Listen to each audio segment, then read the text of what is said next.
This is my first time makapasok sa isang mossy forest, guys. At ito sa major climb ito sa isang mountain sa Mountain Province. And then, of course, siyempre, pagkakataon namin ito. So kami ngayon ay mga artista dito sa mossy forest. Ito ang Mount Kalawit pala, guys. Kung naitatanong nyo, guys. O yun, mataas nga ito, guys. Ito sa 2,714 meters above sea level. At ito yung first major na mountain ko after sa isang minor na mountain, guys.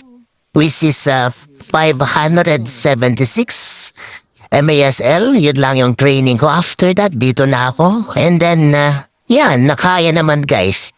Medyo kinapos ng konti pero natapos din naman, guys. Pero ito, guys, ina-enjoy namin yung mossy forest dito.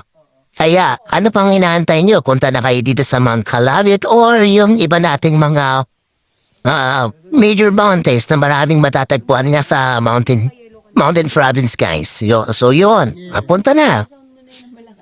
At ang aking hinahangad na marating yung Mount Pulag. Tara na, guys.